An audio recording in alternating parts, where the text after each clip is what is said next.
नमस्कार दोस्तों, मैं हूँ सीमा पूरा। दोस्तों, आज हम आपको स्टेमिना और इम्यूनिटी पावर को बढ़ाने के लिए कुछ लाभकारी अभ्यास बताएंगे। दोस्तों, स्टेमिना मीन्स होता है आंतरिक बल। अगर सिंपल लैंग्वेज में समझा जाए तो स्टेमिना मीन्स व्यक्ति द्वारा किसी भी कार्य को फिजिकल और मेंटल रूप से लंबे समय तक जारी रखना। दोस्तों, आजकल की इस मॉडर्न लाइफ स्टाइल में हमें एनर्जी, पावर और स्टेमिना की बहुत ज़रूरत होती है। दोस्तों, अगर हमारे पास एनर्जी, पावर और स्टेमिना है तो हम किसी भी कार्य को लंबे समय तक जारी रख सकते हैं और अपने को फिजिकल और मेंटल रूप से स्ट्रॉन्ग कर सकते हैं। स्टेमिना को बढ़ाने के लिए हम करेंगे वीरासन योग। इसे करने के लिए आपने ऐसे ही पद्मासना पर बैठ जाना है। कमर गर्दन आपने अपनी बिल्कुल सीधी रखनी है। इसके बाद आपने अपने शरीर को ऐसे अपने घुटनों के बल ऐसे पद्मासन लगाकर आपने अपने घुटनों के बल ऐसे खड़े हो जाना है और धीरे धीरे ऐसे खड़े होने की कोशिश करनी है। किसी एक वस्तु पर अपने ध्यान को केंद्रित कीजिए। फिर अपने हाथों को ऐसे ऊपर को ले जाइए। दोनों बाजुओं को अपने कान के पास ऐसे सटा लीजिए। कुछ देर इसी स्थिति में रहिए। दोस्तों, यह संतुलन का एक कठिन अभ्यास है, लेकिन नियमित प्रैक्टिस करने से आप इसमें आसानी से बैलेंस बना सकते हैं। इस अभ्यास को युवाओं ने नियमित प्रैक्टिस करना चाहिए। इसे करने से हमारी फिजिकल वीकनेस दूर होती है और यह कॉन्सेंट्रेशन पावर को बढ़ाने के लिए और संतुलन को बढ़ाने वाला एक बेस्ट अभ्यास होता है। फिर अपने दोनों हाथों को ऐसे प्रणाम मुद्रा बना लेते हैं और दोनों बाजुओं को ऐसे ऊपर की तरफ, अपने शरीर को ऐसे ऊपर की तरफ स्ट्रेच कीजिए। किसी एक वस्तु पर अपने ध्यान को केंद्रित कीजिए। Normal breathing. फिर धीरे धीरे अपने हाथों को ऐसे अपनी छाती के मध्य ले आइए और फिर धीरे धीरे ऐसे प्राइमरी स्टेज में आ जाते हैं।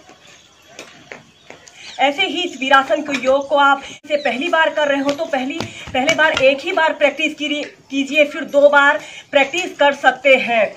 दोस्तों, शरीर की ताकत, एनर्जी और स्टेमिना को बढ़ाने के लिए अब हम करेंगे, आपने ऐसे ही पद्मासन लगाकर साइड प्लैंक की पोजीशन में आना है। आपने ऐसे पद्मासन को लगा लेना है। फिर ऐसे राइट साइड आपने लेट जाना है। अपने शरीर का समस्त भार आपने अपनी कोहनी पर और राइट पैर के घुटने पर ऐसे रखना होता है। ऐसे राइट पैर के घुटने पर और अपनी राइट कोहनी पर ऐसे रखते हैं और फिर अपने लेफ्ट हाथ को ऐसे ऊपर ले जाते हैं और धीरे धीरे अपने बाजू को अपने कान के पास सटा लेते हैं। 10 सेकंड ऐसे ही होल्ड करके रखते हैं। Normal breathing. फिर धीरे धीरे ऐसे प्राइमरी स्टेज में आ जाते हैं। फिर इसी अभ्यास को अब हम लेफ्ट साइड से प्रैक्टिस करेंगे।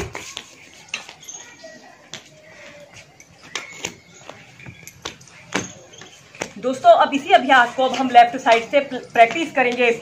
ऐसे ही पद्मासन लगाकर आपने लेफ्ट साइड ऐसे लेट जाना है। अपने शरीर का समस्त भार आपने अपनी कोहनी पर और लेफ्ट पैर के घुटने पर ऐसे रखना है।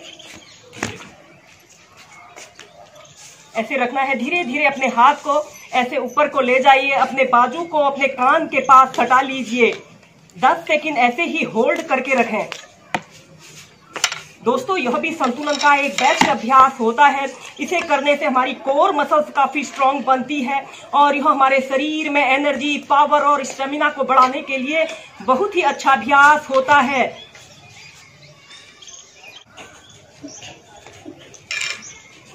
दोस्तों, स्टेमिना और इम्यूनिटी पावर को बढ़ाने के लिए अब हम करेंगे शोल्डर स्टैंड पोज। इसे सर्वांग आसन भी कहा जाता है। इसे करने के लिए आपने ऐसे पीठ के बल सीधे लेट जाते हैं।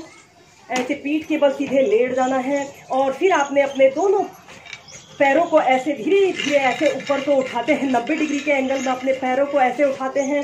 फिर धीरे धीरे आपने अपने पूरे शरीर को ऐसे ऊपर को उठा लेते हैं। पहले आपने हलासना की पोजीशन में आना है। ऐसे हलासना की पोजीशन में आते हैं। 5 से 10 ब्रीथ ऐसे ही होल्ड करके रखते हैं। इस स्थिति में आपके दोनों घुटने बिल्कुल सीधे रहे। फिर धीरे धीरे आपने अपने शरीर का समस्त भार आपने अपने कंधों पर ऐसे रखना है और अपने दोनों हाथों को ऐसे अपने कमर के पास रख लेते हैं और अपने दोनों पैरों को बिल्कुल सीधा करते हैं। ऐसे शोल्डर स्टैंड की पोजीशन में आना है। 30 सेकंड ऐसे ही होल्ड करके रखते हैं। दोस्तों, इस अभ्यास को करने से हमारे शरीर में ब्लड सर्कुलेशन काफी अच्छा रहता है। अगेन यह इन्वर्टेड पोस्चर है, विपरीत करनी है।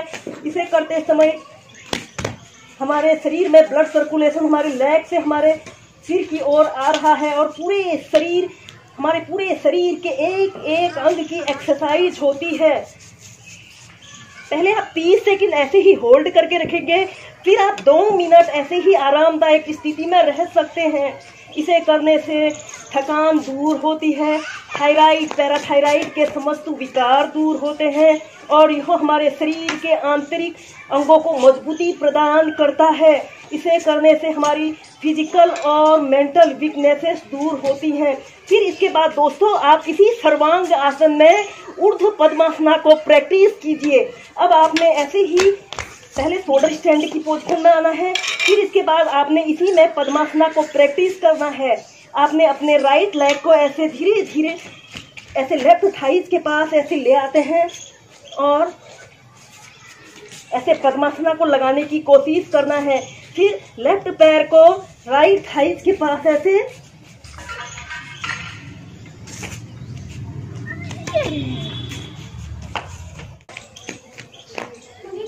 ऐसे ऊर्ध्व पद्मासना को लगाना है। 30 सेकंड ऐसे ही होल्ड करके रखेंगे। दोस्तों, इस अभ्यास को करने से सिर दर्द, माइग्रेन जैसी समस्या से भी निजात पाया जा सकता है और इसे करने से